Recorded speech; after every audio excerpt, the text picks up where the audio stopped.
And this, guys, is why you leave it well enough alone and come back to it later on. You know my channel's all about being honest about stuff. I've ballsed up completely here. I tried to put colour on the lacquer after about 10-15 minutes, thinking it would have gone on and off enough for me to lay colour over the top and then just lay lacquer over that again. It's been too much paint too quickly. It's not run as such, but all the paint's kind of like all the metallics melted out of it and it's all gone horrible. Right, now we left the paint mistake on the Nissan for a couple of days. We can come back to and sort it out, and we can see just how horrible a job I did there. That is just all down to rushing. Now we've got cracking here from too much paint going on. We've got runs here. It looks like we've got some kind of reaction here with fade out thinner, I think. Just doing too much too quickly. So we've got to redo it. Got a scratch on my paint as well there. I think we'll have to sand all the way down to here and sand all the way up to here. And so we're going to have to put paint up here, which is always a bit of a worry with the silvers. And luckily Marlowe seemed to have got the paint match pretty good on this, so we shouldn't be in too much danger if we go further up. But again, you know, this is probably £2.5 grand car, so let's not go too crazy. Let's get it sorted and get it finally up for sale. So I'm starting off with some 220 wet and dry, and I'm doing this wet. So got a bottle of just soapy water here. And I should really use a block to keep it completely flat, but I'm using my fingers like that. Your fingers can create an uneven surface, so you need to not push too hard, otherwise you'll create an uneven surface with the tips of your fingers. And it's just work it in opposite directions until it stops feeling grainy anymore and it doesn't feel so lumpy. You just run your hand over it and I can feel that smoothing out now. So what I'll do now is swap probably to a 240 or a 400, do the same, and then a 600. I'm going to filler prime in this, that's why I don't mind using fairly coarse sandpaper, because I want to filler prime it before I put any more colour back on again, and that will even it out a bit more. Again, like I say, just if you are just using your hand, don't push too hard. Ideally use a block, a rubber block or something. There's a bit of a curve here, which isn't ideal for a rubber block. And then just gently do it, squirting it every now and then with your soapy water to keep it clean, stop it clogging up the paper, and the paper can create more scratching if you let it get clogged up. So just keep doing that. That's how it's got the benefit of also cleaning the area as well. So I said we're going right down into the arch there because it reacted a little bit down there, and we're going to need to blend into there anyway.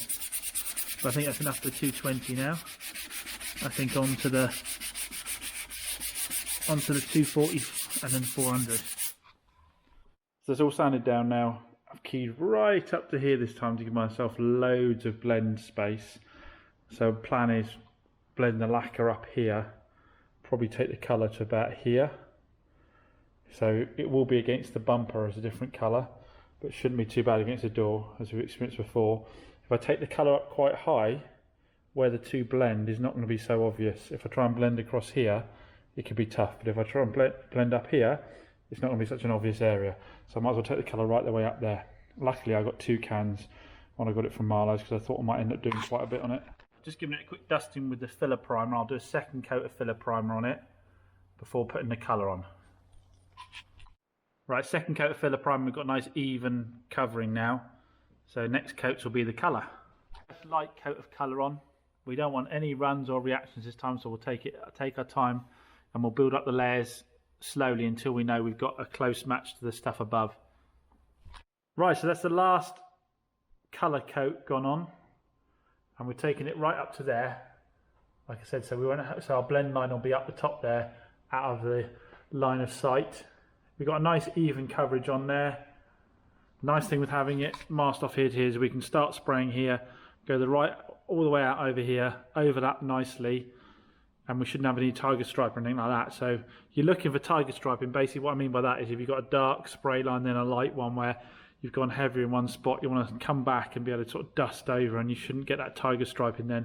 So we've got an even coverage there.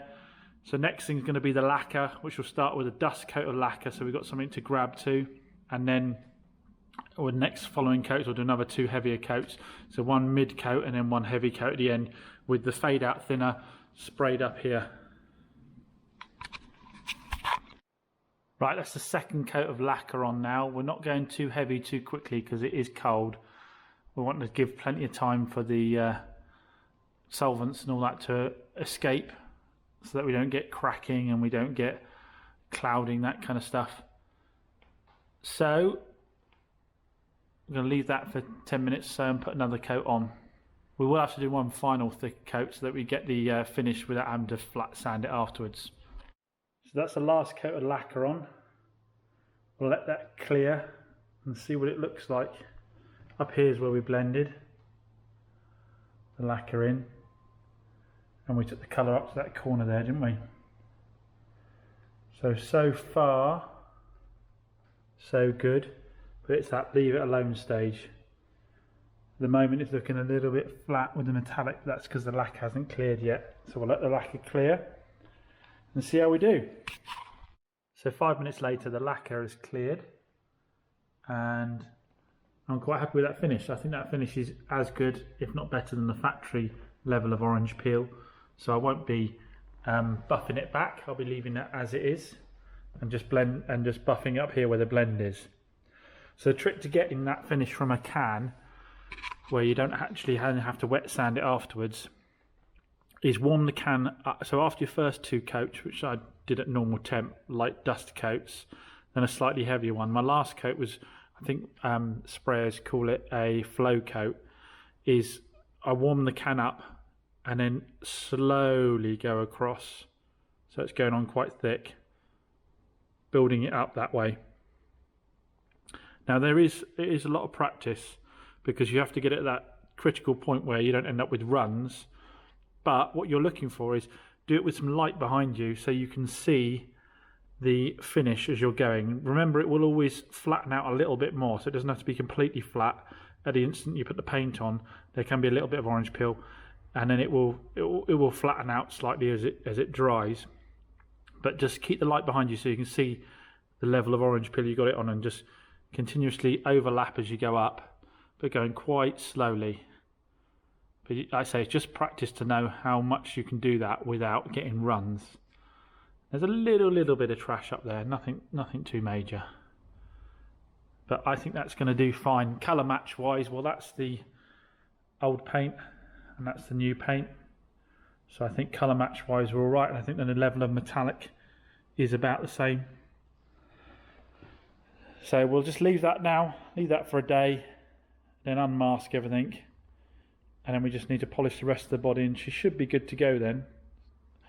It's annoying that I had to do it twice, but it just shows the difference between rushing it and not leaving it alone and taking your time like I did this morning. That will probably be it for this video. Next video, like I say, we'll get all this off, we'll machine polish it, we'll detail her, and we'll take the photographs, get her up for sale and see how minty we can make her look finally with all the work done now that we've done all that paint work. So as always, thanks for watching everyone, really appreciate it. Please hit that subscribe button if you aren't already subscribed. Give the video a thumbs up if you enjoyed it, because it'll recommend it to other people. But I'll see you again very soon.